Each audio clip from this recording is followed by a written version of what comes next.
আসসালামু আলাইকুম প্রিয় শিক্ষার্থী, আজকে আমাদের ইংরেজি দ্বিতীয় পত্রের স্পেশাল ক্লাস।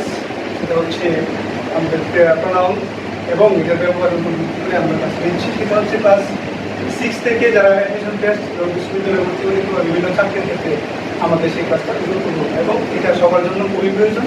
যারা ক্লাস থেকে দেখছেন এবং যারা পরবর্তী দেখবেন, ক্লাস থেকে আমার এই চ্যানেলটাকে লাইক, কমেন্ট এবং সাবস্ক্রাইব করে পাশে থাকবেন। এবং পরবর্তী যতগুলো ভিডিও আসবে এবং বেসিক গ্রামারের উপরে যতগুলো ভিডিও আসবে, সবগুলো ভিডিও আপনাদের পান। সেই জন্য বেল আইকনটাকে ক্লিক করে রাখবেন, তাহলে আমরা অল ভিডিও তো আপনাদের চলে যাবে। তো আমরা আজকে আলোচনা করবো pronoun and it's uses, pronoun এবং এর ব্যবহার, যেটা আমরা সবচেয়ে বেশি ফেস করে থাকি। ইন্টারমিডিয়েট একটা টপিক আছে আমাদের, যে প্রোনাউন এবং তার ব্যবহার, প্রোনাউন রেফারেন্স। এছাড়াও বিশ্ববিদ্যালয়ে ভর্তি পরীক্ষার মধ্যে এই প্রশ্নগুলো আসে বারবার, কোনটা কোন ধরনের প্রোনাউন এবং এখানে কী কী প্রোনাউন ব্যবহার করা হবে। এটা নিয়ে আমাদের বিভিন্ন টেস্ট, বিভিন্ন ভার্সিটিতে বা জব পরীক্ষাতে প্রশ্নগুলো বারবার আসছে। তো আমরা আজকে প্রোনাউনের সম্পর্কে বিস্তারিত জেনে নেব। তো আমরা প্রথমে জানতে পারবো প্রোনাউন কাকে বলে। আমি এই সংখ্যাটা দিয়ে দিচ্ছি, যেহেতু আমার এই বইটি এখানে লেখা নেই, আমি এই সংখ্যাটাকে দিয়ে দিচ্ছি। এখন প্রোনাউন কাকে বলে? প্রোনাউন হচ্ছে এমন একটি পার্টস পিস যেটা কোনো নাউন এর পরিবর্তে বসে। নাউনের পরিবর্তে যে ধরনের পার্টস পিস ব্যবহার করা হয় সেটাকে বলা হয় প্রোনাউন। যেমন আমি যদি কোনো একটা ব্যক্তির নাম বলি, যদি বলি রহিম একটা ব্যক্তির নাম, তো রহিমের পরিবর্তে তার প্রোনাউন হিসেবে বসতে পারে কি কি। যদি বলতে পারি যে শান্তা একটা মেয়ের নাম, তাহলে শান্তা নামের পরিবর্তে আমরা কি বলতে পারি? শি। তো একটা নাম কেউ বারবার ব্যবহার না করে আমরা তার পরিবর্তে যখন কোনো প্রোনাউন ব্যবহার করি, তখন যে ওয়ার্ডগুলো ব্যবহার করি সেটাই হচ্ছে এক ধরনের প্রোনাউন। প্রোনাউনটা আমরা সাধারণত অনেক প্রকারের প্রোনাউন আছে, তার মধ্যে যেগুলো মোস্ট ইম্পর্টেন্ট, যেগুলো বিশ্ববিদ্যালয় এবং বিভিন্ন পরীক্ষাতে বারবার আসছে, আমরা সেগুলো নিয়ে আলোচনা করি। তো এখানে আমরা প্রথমত দেখতে পাচ্ছি পার্সোনাল প্রোনাউন। আসলে পার্সোনাল প্রোনাউনটা আসলে কি? প্রথমে দেখতে পাচ্ছেন না পার্সোনাল প্রোনাউন। পার্সোনাল প্রোনাউন হচ্ছে কোনো ব্যক্তির জন্য, ব্যক্তির পরিবর্তে বা কোনো প্রাণী ইত্যাদি নামের পরিবর্তে যে সকল ওয়ার্ড ব্যবহার করা হয়, সাধারণত ব্যক্তি অথবা কোনো প্রাণীর ক্ষেত্রে যে ওয়ার্ডগুলো ব্যবহার করা হয়, বিশেষ করে ইতর প্রাণী ছাড়া, কারণ ইতর প্রাণী তো আমরা এই ব্যবহার করতে পারি। তো ব্যক্তি বা প্রাণীর প্রোনাউন হিসেবে যে সকল প্রোনাউন ব্যবহার করা হয় সেগুলোকে বলা হয় পার্সোনাল প্রোনাউন। যেমন আই একটা প্রোনাউন, সেটা যেমন আমি, আমার পরিবর্তে ফার্স্ট পারসনের ক্ষেত্রে আই বসে personal singular number. I, we, he, she, they, it, our, their, you এবং ইউ, এরকম প্রোনাউনগুলো যখন আসবে তখন আমরা বুঝতে পারবো এগুলো হচ্ছে পার্সোনাল প্রোনাউন। এগুলোকে বলা হয় পার্সোনাল প্রোনাউন। তারপরে আমরা দেখবো ডেমনস্ট্রেটিভ প্রোনাউন। তো ডেমনস্ট্রেটিভ প্রোনাউনটা হচ্ছে কোনো জিনিসের এক কথায় বলতে চি, চা, খানি, খানা, অর্থাৎ যেটাকে আমরা আর্টিকেল হিসেবে ব্যবহার করা হয়, নির্দেশক হিসেবে ব্যবহার করা হয়। কোনো কিছু নির্দেশ করতে আমরা ডেমনস্ট্রেটিভ প্রোনাউন ব্যবহার করি। কোনো কিছু নির্দেশ করতে আমরা ডেমনস্ট্রেটিভ প্রোনাউনটা কি করবো? ব্যবহার করব। তো এইখানে আমরা দেখতে পাচ্ছি কোনো কিছু নির্দেশ, যেমন এই মার্কারটা হচ্ছে আমার। যদি বলি এই বলতে গেছে, এটা কি বোঝানো হচ্ছে? যদি বলি এইটা বা এইটা, দ্যাট, ওটা, দিস, এটা, তাহলে এইটা আমার মার্কার, এটা দিস ইজ মাই পেন। ওইটাকে নির্দেশ করতে আমরা দিস অথবা দ্যাট ব্যবহার করে থাকি। আর যদি এক্ষেত্রে বলি তাহলে আমরা বলতে পারবো দোজ। দোজ মানে কি? Plural noun. প্লুরাল নাউনের প্রোনাউন হিসেবে ব্যবহার করবো আমরা দোজ। তাহলে এখানে আমরা কিন্তু দেখতে পাবো যে এটা হচ্ছে কোনো কিছু ডেমনস্ট্রেট, মানে হচ্ছে কোনো কিছু নির্দেশ করতে। কি করতে? নির্দেশ করতে, নির্দেশক। অর্থাৎ এগুলো হচ্ছে নির্দেশক প্রোনাউন। এগুলো হচ্ছে this, that, those, this, those, such, এগুলো হচ্ছে নির্দেশক প্রোনাউন। আমরা যদি চিন্তা করে দেখি এই জায়গায় দিস হচ্ছে এই আর দ্যাট হচ্ছে ওই, তাহলে দিস হচ্ছে এই, দ্যাট হচ্ছে ওই। আমরা একটু মুছে মুছে কাজটা এখান থেকে করে ফেলি। আমি যদি চিন্তা করে দেখি এখানে দিস হচ্ছে এই আর দ্যাট হচ্ছে ওই, তার মানে এই মানে কাছের। এই মানে কি বোঝায়? কাছের জিনিসগুলোতে আমরা এই ব্যবহার করবো। আর ওই মানে হচ্ছে দূরে, মানে কি দূরে। আমরা ওই শব্দটা, ওই দ্যাট প্রোনাউনটা হচ্ছে ওই, আর দিস মানে হচ্ছে এই। দিস দ্বারা বোঝায় কাছের কোনো প্রোনাউনকে বা কোনো বিষয়বস্তুকে, আর দ্যাট দ্বারা বোঝায় দূরের কোনো বস্তুকে। তাহলে দিস মানে হচ্ছে এই আর দ্যাট মানে হচ্ছে ওই। দিস মানে কাছে, দ্যাট মানে দূরে। তারপরে আমরা চিন্তা করে দেখবো এই কাছে এক বচন, ওই দূরের এক বচন, তার মানে দিস যে নাউন প্রোনাউনটা আছে সেই প্রোনাউনটা হচ্ছে সিঙ্গুলার। আমরা কি বুঝবো? দিস এবং দ্যাট, এই দিস এবং দ্যাট এই দুটোই হচ্ছে সিঙ্গুলার। এক কথায় বলতে পারবো এই দুটোই হচ্ছে কি? Singular pronoun. এই দুটোই হচ্ছে সিঙ্গুলার প্রোনাউন। দিস এবং দ্যাট এই দুটোই হচ্ছে সিঙ্গুলার প্রোনাউন। আর দিস হচ্ছে এই গুরু, এই গুরু, গরু, আর দোজ হচ্ছে ওই গরু। এটা আমাদের খুবই ইম্পর্টেন্ট, কারণ আমরা সম্পূর্ণ রেফারেন্স, এর ক্ষেত্রে আমাদের সবচেয়ে বেশি সমস্যা হয়। তো আমরা এই দিস মানে হচ্ছে এইগুলো, দিস মানে হচ্ছে এইগুলো, আর দোজ মানে হচ্ছে ওইগুলো। তার মানে এগুলো হচ্ছে দিস মানে হলো কাছে, কাছে, কাছের বহুবচন, আর দোজ মানে হচ্ছে দূরে, দূরের বহুবচন। তার মানে হচ্ছে দেশ কাছের এবং প্লুরাল, আর দোজ মানে হচ্ছে দূরের এবং প্লুরাল। এর মানে আমরা বুঝতে পারি দিস শব্দটা আছে যে আমরা এক কথায় বলতে পারি এখানে দিসের প্লুরাল হচ্ছে দিস, আর দ্যাটের প্লুরাল হচ্ছে দোজ। আমরা এক কথায় বলতে পারি দিসের প্লুরাল হচ্ছে দিস, দ্যাটের প্লুরাল হচ্ছে দোজ।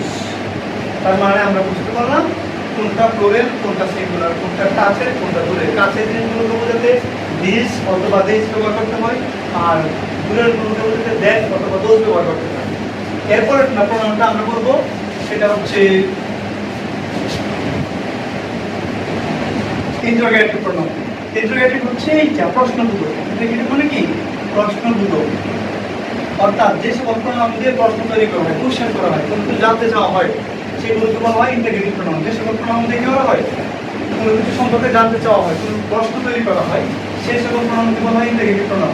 ইন্টারোগেটিভ প্রণামগুলো কি আছে? যেমন who, what, whose, which, where, whom, etc.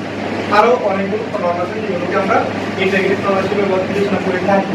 অর্থাৎ ডব্লিউএস ওয়ার্ডগুলো যেগুলো আছে এগুলো হচ্ছে ইন্টারোগেটিভ প্রণাম। ওদেরকে দিয়ে প্রশ্নগুলো তৈরি করা হয়, কোনো কিছু জানতে চাওয়া হয়। তো আমরা এই হো, হুইচ দ্বারা যেমন আমরা প্রশ্ন করতে পারি who is your father, question করা হলো who is your father, who is your father. তো আমরা এখানে হো শব্দটা যে প্রশ্নটা আসবে যে হো শব্দটা কোন ধরনের পার্টস অফ স্পিচ, হো শব্দটা কোন ধরনের পার্টস অফ স্পিচ, এটা একটা প্রণাম, এটা ইন্টারোগেটিভ প্রণাম। কি প্রণাম? ইন্টারোগেটিভ প্রণাম। তো আমরা দেখে নিলাম এগুলো হচ্ছে ইন্টারোগেটিভ প্রণাম, এগুলোতে প্রশ্ন তৈরি করা হয়। আমরা এবার চিন্তা করবো রিলেটিভ প্রণাম। রিলেটিভ প্রণাম আমরা কিছুক্ষণ আগে যেগুলো মুছে ফেললাম এখান থেকে, একটা ছিল ডেমনস্ট্রেটিভ আর একটা ছিল ইন্টারোগেটিভ। তো ইন্টারোগেটিভ এবং ডেমনস্ট্রেটিভ প্রনাউন এই দুইটা প্রনাউন মিলে, তার মানে আমরা বুঝতে পারতেছি রিলেটিভ প্রনাউনের মধ্যে ইন্টারোগেটিভ প্লাস ডেমনস্ট্রেটিভ এই দুইটা প্রনাউন মিলে আমাদের এই রিলেটিভ প্রনাউনটা তৈরি হবে। কি বললাম? ইন্টারোগেটিভ এবং ডেমনস্ট্রেটিভ এই দুইটা প্রনাউন মিলে রিলেটিভ প্রনাউনটা তৈরি হয়।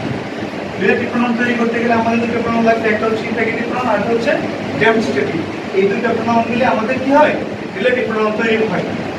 এখন প্রশ্ন হচ্ছে কখন ইন্টারোগেটিভ কখন রিলেটিভ, এটা কিভাবে আমরা বুঝতে পারবো? তার জন্য রিলেটিভ প্রনাউনটা সাধারণত বাক্যে দুটো ক্লোজের মাঝখানে বসে সংযোগ স্থাপন করে, দুটো ক্লোজের সাথে কি করে? রিলেশন তৈরি করে। এই জন্য এটাকে বলবো আমরা রিলেটিভ প্রনাউন। যেমন আমি একটা एग्जांपल দিতে পারি, the boy who came here yesterday is my brother।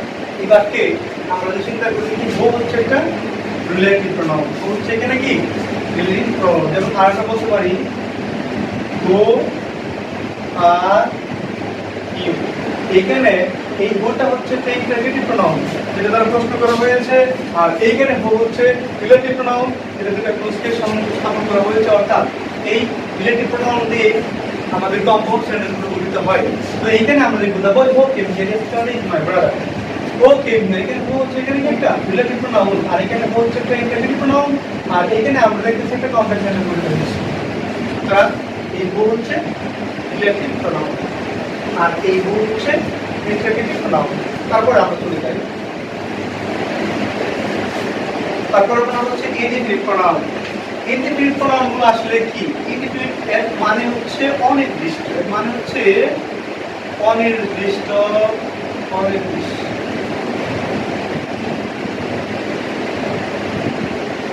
অনির্দিষ্ট অনির্দিষ্টতা। অনির্দিষ্টতা মানে হচ্ছে সেটা দ্বারা কোনো কিছু বোঝাবে, তবে নির্দিষ্ট করে বলা যাবে না, নির্দিষ্ট সংখ্যা বোঝাবে না, নির্দিষ্ট কোনো ব্যক্তিবস্তু বা নির্দিষ্ট কোনো গণনা করা যাবে না। ওইগুলো হচ্ছে অনির্দিষ্ট একটা সংখ্যা দিলে, মানে অপরিচিত ইনডিফিনিট আর্টিকেলের মতো একটা সংখ্যা আছে। যেমন ওয়ান, ওয়ান হচ্ছে এক কথা, একটি, একটি, একটি মানে কোনটি, এটা কিন্তু নির্দিষ্ট করে বলা নাই, অনির্দিষ্ট। সাম মানে কিছু সংখ্যক, কতগুলো নির্দিষ্ট করে বলা নাই।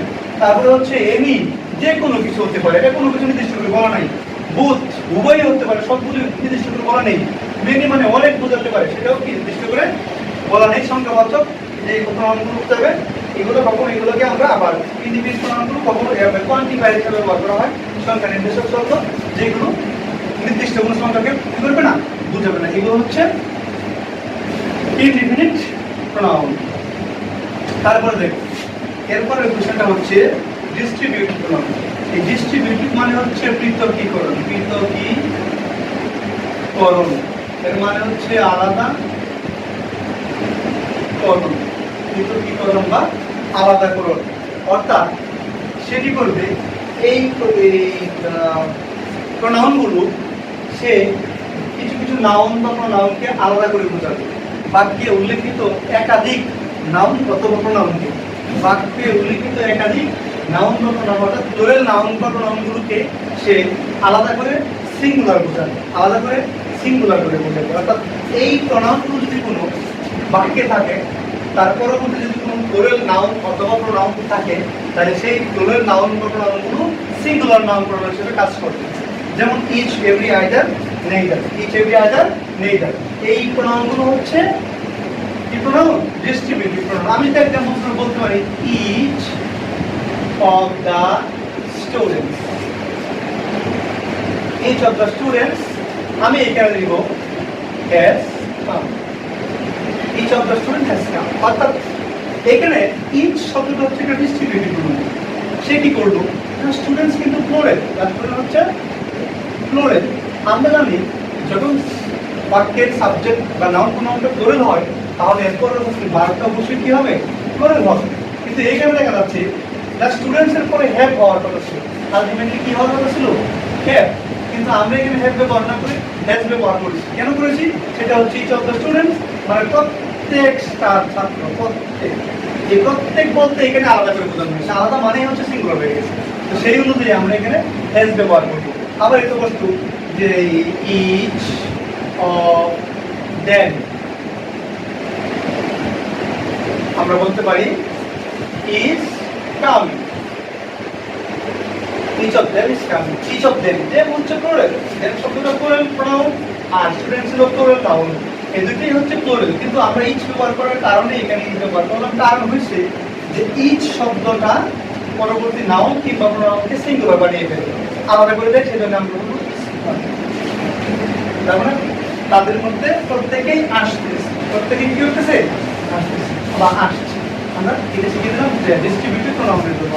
তারপরে দেখবো আমরা রিফ্লেক্সিভ প্রনাউন।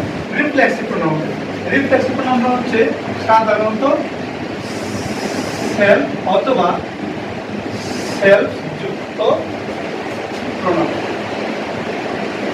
সেলফ বা সেলফ যুক্ত প্রনাউনগুলোকে আমরা বলবো রিফ্লেক্সিভ প্রনাউন।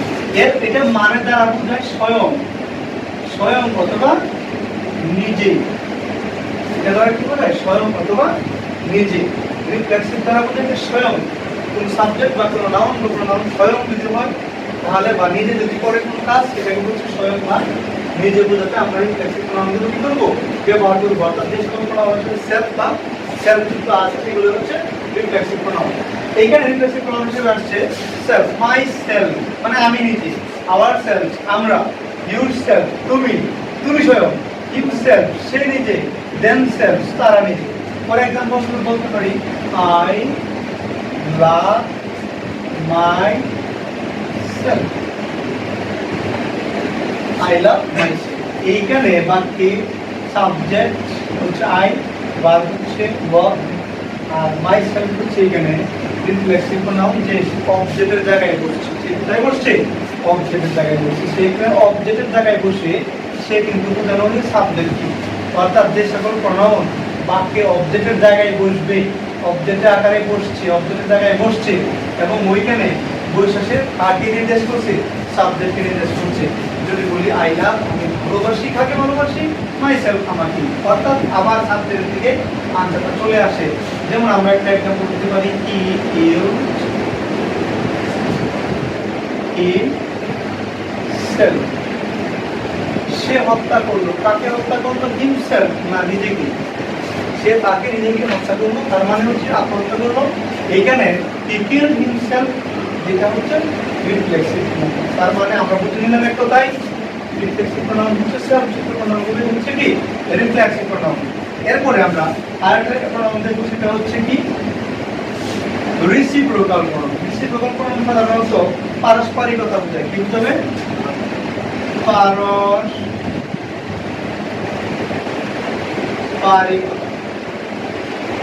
পারস্পরিকতা মানে পারস্পরিকতা উভয়ই, এক কথায় বলতে পারস্পরিকতা উভয়ই বুঝাবে, উভয়ই পারস্পরিকতা উভয়ই বুঝাচ্ছে, পারস্পরিকতা বুঝাবে। যেমন যে লাভ ইচ্ছা, তারা একে অন্যকে ভালোবাসে, একে অন্যকে একে পারস্পরিকতা বুঝাইছে। এরপরে ওয়ান অ্যানাদার, এগুলো দ্বারা কি বোঝানো হয়েছে? পারস্পরিকতা বুঝাইছে। তাহলে এগুলো হবে রেসিপ্রোকাল প্রোনাউন, মানে হচ্ছে পারস্পরিকতা। রেসিপ্রোকাল প্রোনাউন দ্বারা কি বোঝায়? পারস্পরিকতা বোঝাবে। এখন আমি একটু ডিফারেন্স কিছু ব্যবহার দেখাবো, সেটা হচ্ছে কখনো কখনো প্রোনাউনগুলো ডিফারেন্স ব্যবহার আমাদের পরীক্ষার মধ্যে আসে। বিশেষ করে অ্যাডমিশন টেস্টে এটা সবচেয়ে বেশি ঘটে। যারা পরীক্ষার্থী তাদের ক্ষেত্রে আমি আবার বলছি যে প্রোনাউনের কিছু ডিফারেন্স কখনো এরকম আসতে পারে। আমি যদি একটা বলতে পারি ইজ ইজ মাই পেন, এই একটা বাক্য লিখলাম। আবার এখানে লিখবো আবার দিস পেন ইজ, আমি বলবো রেড। তো এইখানে আমরা দেখবো দুইটা বাক্যে দুইটা এক্সাম্পল আছে।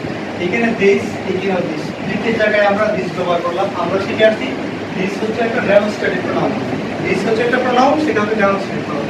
এক্সাম্পল যদি আসে পরীক্ষার এক্সামে এমসিকিউ যদি আসে, তাহলে বলতে হবে দিস কোন ধরনের parts, what kind of parts of this, যেমন আন্ডারলাইন ওয়ার্ড ইজ, বলবে আন্ডারলাইন কিন্তু শব্দটা কোন ধরনের পার্টস অফ দিস। সেই ক্ষেত্রে আমরা দেখতে হবে এটা আসলে একটা প্রোনাউন। কি একটা প্রোনাউন? কারণ প্রোনাউন গুলো বাক্যে কি হিসেবে বসে? সাবজেক্ট হিসেবে বসে। প্রোনাউন গুলো বাক্যে, নাউন বা প্রোনাউন গুলো বাক্যে সাবজেক্ট হিসেবে বসে। এখানে সাবজেক্ট হিসেবে বসে দিস ইজ মাই পেন। এইখানে যখন আমরা দেখবো, এই বাক্যে যখন দেখবো, এই জায়গায় this pen is red, this pen is blue, এরকম হতে পারে। কলম কি লাল, তাহলে দিস পেন ইজ, এই যে দিস হচ্ছে কাচের একটা সিঙ্গুলারকে বোঝানো হয়েছে, দিস পেন ইজ। এই জায়গায় আমরা দিস পেন শব্দে, এইখানে যদি প্রশ্ন করা হয় এই শব্দের দিস শব্দটা কোন ধরনের পার্টস অফ স্পিচ, এইখানে কিন্তু শিখছিলাম দিস হচ্ছে একটা প্রোনাউন, কিন্তু এই জায়গায় আসলে কি নেই, প্রোনাউন নেই। সেই জায়গায় হয়ে গেছে কি, এই জায়গায় সে হয়ে গেছে পেনকে মডিফাই করছে। সুতরাং পেন হচ্ছে একটা নাউন। যখন কোনো নাউনকে মডিফাই করে, তার পূর্বে শব্দটা অবশ্যই কি হবে? অ্যাডজেক্টিভ হবে। তার পূর্বে শব্দটা অবশ্যই কি হবে? অ্যাডজেক্টিভ হবে। যেহেতু সে নাউন কি করলো? মডিফাই করলো। যেহেতু সে নাউনকে মডিফাই করলো, সেহেতু দিস শব্দটা এখানে হচ্ছে একটা অ্যাডজেক্টিভ। অ্যাডমিশন টেস্টে আসতে পারে what kind of parts of speech, what is, এবং অথবা এই বাক্যে দিস শব্দটা কোন ধরনের পার্টস অফ স্পিচ হিসেবে ব্যবহার করা হয়েছে। সেক্ষেত্রে এই কারণে কি হবে? এটা দিস হচ্ছে অ্যাডজেক্টিভ। এবার আমরা এখানে চলে যাই, মাই হচ্ছে একটা প্রোনাউন। মাই কি প্রোনাউন? আমরা জানি মাই হচ্ছে একটা প্রোনাউন। এখানে পেন হচ্ছে নাউন। এর মানে হচ্ছে নাউনকে যে মডিফাই করবে, সে যাই হোক না কেন, সে কি হয়ে যাবে? অ্যাডজেক্টিভ হয়ে যাবে। সে কি হয়ে যাবে?